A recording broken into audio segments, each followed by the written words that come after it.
Toute personne majeure peut désigner une personne de confiance qui peut être un parent, un proche ou son médecin traitant.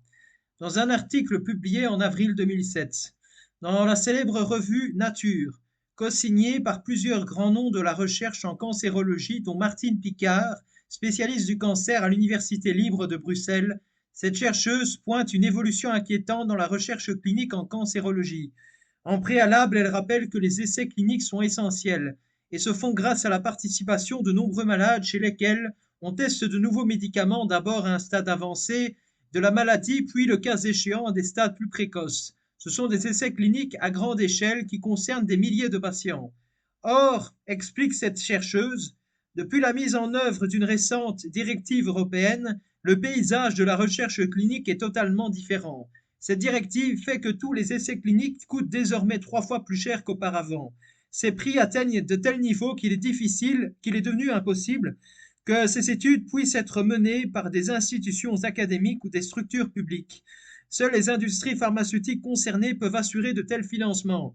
Il y a peu encore, c'était le monde académique qui définissait les règles du jeu. Ce n'est plus le cas. L'industrie possède de l'argent et veut des résultats solides et rapides. Elle souhaite donc naturellement prendre le contrôle des études cliniques et posséder les bases de données et les résultats précis de ces études.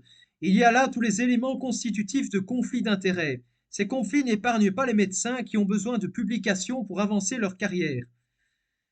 En France, des groupes interassociatifs se sont constitués comme le TRT-5 qui ont développé une expertise citoyenne obligeant parfois des industriels à changer la méthodologie de leurs essais. Chaque fois que les industriels ont trouvé face à eux un autre acteur, ils ont dû composer, s'adapter, baisser leurs prix pour le plus grand bienfait de la santé publique. En 1954, les Américains furent des millions à accepter que leurs enfants se transforment en cobayes pour que Jonas Salk puisse tester son vaccin contre la poliomyélite. Dès que les résultats de très nombreux essais furent obtenus, toutes les radios s'enthousiasmèrent, claironnèrent la nouvelle. Mais peu après, le vaccin, rapidement homologué, infecta 220 enfants et la confiance des Américains dans l'expérimentation clinique commença à décliner. Source L.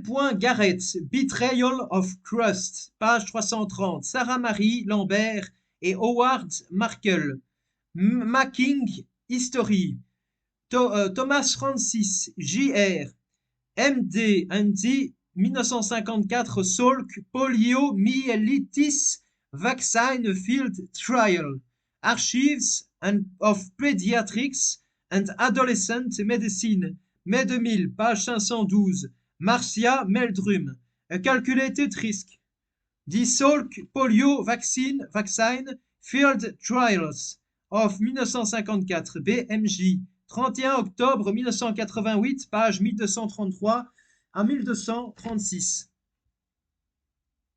Entre 1957 et 1960, Hilary Koprowski, un autre chercheur soutenu financièrement par l'industrie pharmaceutique, testa son vaccin contre la polio sur des enfants attardés mentaux à New York, ainsi que sur 325 000 enfants au Congo belge.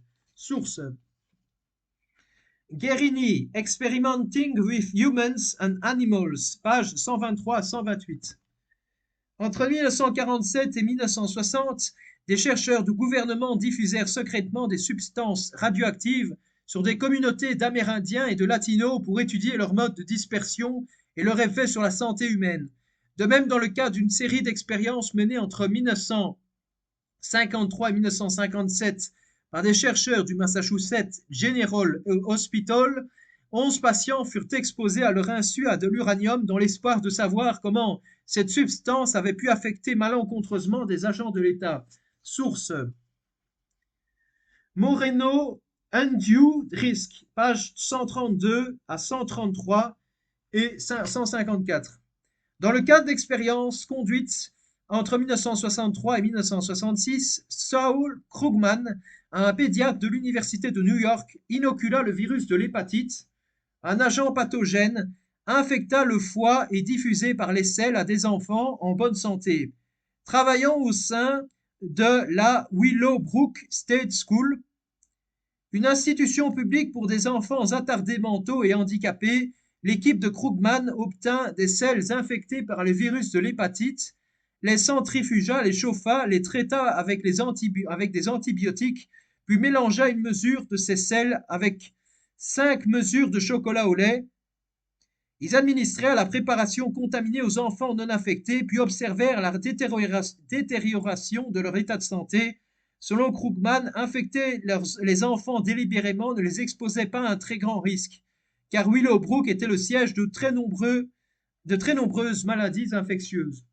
Source: Joel D. Howell et Rodney A. Eward.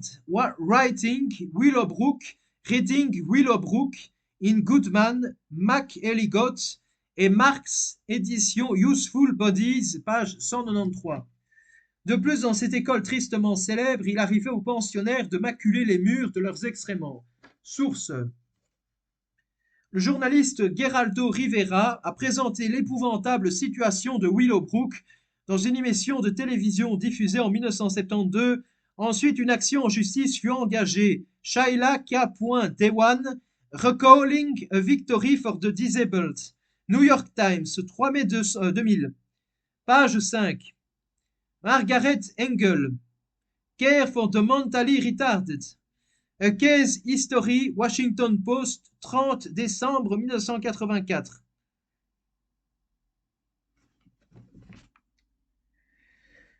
Les études conduites par Krugman à Willowbrook ont duré jusque dans les années 1970. Les progrès qu'elles ont permis de réaliser dans le domaine de la recherche sur l'hépatite ont fait de Krugman un véritable héros médical. Il s'est vu décerner quelques-uns des prix de médecine les plus prestigieux. Source: Merck s'est servi des travaux de Krugman pour élaborer un vaccin contre l'hépatite B, testé sur ses propres cadres. Dans un commentaire ironique et désabusé, un chercheur de Merck prétendit que la société avait choisi les personnes les moins intéressantes qu'elle avait pu dénicher et aussi celles qui seraient les moins susceptibles de la poursuivre en justice. Alors que Merck fit en réalité exactement le contraire, ce ne fut guère le cas de Krugman, John Cohen, Shots in the Dark, The Wayward Search for an AIDS Vaccine, New York W. Norton 2001, page 79, David J. Rothman, Strangers at the Bedside, a history of how law and bioethics transform medical decision making. New York Basic Books, 1991, page 77. La médecine occidentale repose sur l'expérimentation humaine et animale. Depuis ses origines, c'est notamment en disséquant les corps de criminels et de personnes démunies que les médecins grecs ont découvert le système nerveux en 300 avant Jésus-Christ. Et il fallut attendre les années 1940 et l'émergence d'un plan expérimental rigoureux appelé essai comparatif, codifié en 1962 dans le droit américain pour que la chasse mondiale au Kobe commence véritablement. Au terme d'une brève période pendant laquelle on testa des médicaments expérimentaux sur la population carcérale américaine, pratique interrompue dans les années 1970. Lorsque la surveillance éthique des essais fut renforcée, la plupart des laboratoires pharmaceutiques conclurent des partenariats avec des hôpitaux universitaires et des professeurs de médecine. Les médecins des hôpitaux universitaires étaient les meilleurs spécialistes dont pouvaient rêver les laboratoires. Au-dessus de tout soupçon en matière d'éthique, ils avaient les patients à portée de main, disposés du savoir-faire indispensable pour élaborer et conduire scientifiquement des essais de qualité et bénéficier d'une indépendance suffisamment reconnue pour donner du poids et de la crédibilité à leurs résultats. Mais dans les années 1980 à 1990, le marché des produits pharmaceutiques explose. En 1989, par exemple, les laboratoires envisagent de mettre 3 fois plus de médicaments sur le marché qu'ils ne le faisaient en 1970. Impatients, les fabricants de médicaments se lassent de leurs pesants partenaires académiques. Les laboratoires pharmaceutiques ne sont guère satisfaits des centres médicaux universitaires. Note Thomas Bodenheimer de l'Université de Californie dans un article important publié en 2000 dans le New England Journal of Medicine, examen poussif des propositions en provenance des industriels. Report répété du début des essais. Les hôpitaux universitaires ont mauvaise réputation, selon Greg Frommel, qui travaille au sein d'une société spécialisée dans la conduite d'essais de médicaments pour le compte de fabricants. Ils promettent trop de choses et n'obtiennent pas assez de résultats. À la fin des années 1990, les subventions accordées aux centres médicaux universitaires par les fabricants de produits pharmaceutiques se sont considérablement taries, le secteur préférant se tourner vers un nouveau type d'entrepreneur, plus rapide et plus agressif. Les nouvelles équipes telles que Quinty Transnational et Covance choisissent Contract Research Organization, CRO, comme dénomination générique. En échange d'une commission, ils se chargent des projets d'essais cliniques pour le compte d'un laboratoire pharmaceutique et fournissent en un temps record les patients des investigateurs et des résultats. Source Thomas Bodenheimer, Uneasy Alliance, Clinical Investigators and the Pharmaceutical Industry, New England Journal of Medicine, 18 mai 2000, page 1539 à 1544. Bioéthique. Le concept de bioéthique combine deux notions, bio pour les connaissances biologiques et ethos pour les valeurs humaines. L'explication officielle réinscrit la bioéthique dans une histoire antérieure qui la précède et dont elle ne serait que l'ultime prolongement, le serment de l'infirmière anglaise Florence Nightingale, The Nightingale Pledge, qui en 1893 fixa les exigences éthiques des infirmières, le code de déontologie de l'American Medical Association en 1847 et plus loin encore, au XVIIIe siècle, le livre de Thomas Percival, Medical Ethics en 1793, dont plusieurs passages furent intégralement recopiés dans le code américain de 1847. L'histoire de la genèse de la bioéthique varie selon les études, institutions, ce qui est à peu près certain, comme le soulignait Daniel Callahan, est que la bioéthique est un produit d'origine proprement américaine. Source citée par Johnson, 1998, page 3. Il semble que l'inventeur du mot est le cancérologue de l'université du Wisconsin, Van Rensselaer Potter, auteur en 1970 d'un article intitulé Bioethics, The Science of Survival. Potter fixait à ce qu'il entendait par ce mot le but suivant: aider l'humanité à participer au processus d'évolution biologique et culturelle. Il décrit la bioéthique de la manière suivante: j'ai choisi bio pour évoquer le savoir biologique, la science des organismes vivants, et j'ai choisi éthique pour évoquer le savoir des systèmes de valeurs humains. En 1970 et 1971, je plaidais en faveur d'une Bridge Bioethics, justement comme une conception devant jeter un pont entre deux cultures, les sciences et les humanités, ou plus précisément le savoir biologique et l'éthique, bioéthique, et ainsi bâtir un pont vers le futur. Source Potter, 1999, page 39. Si l'on en croit le récit de Johnson.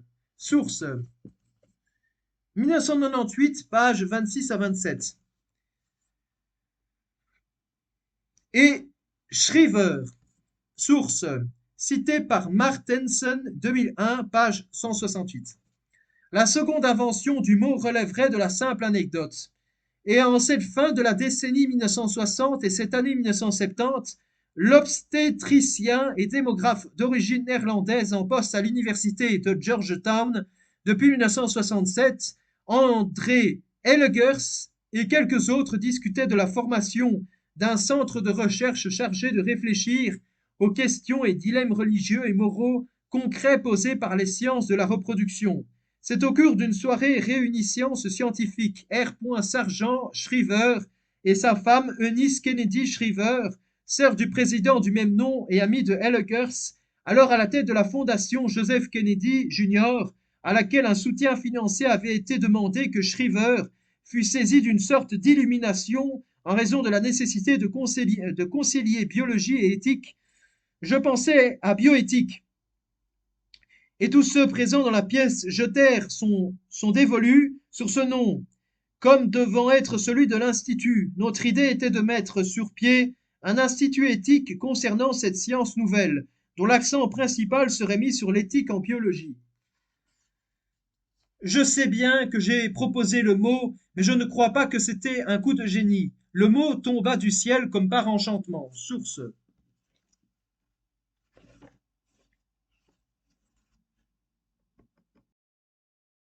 Cité par Johnson, source citée par Johnson, 1998, page 27. À très bientôt pour une prochaine vidéo.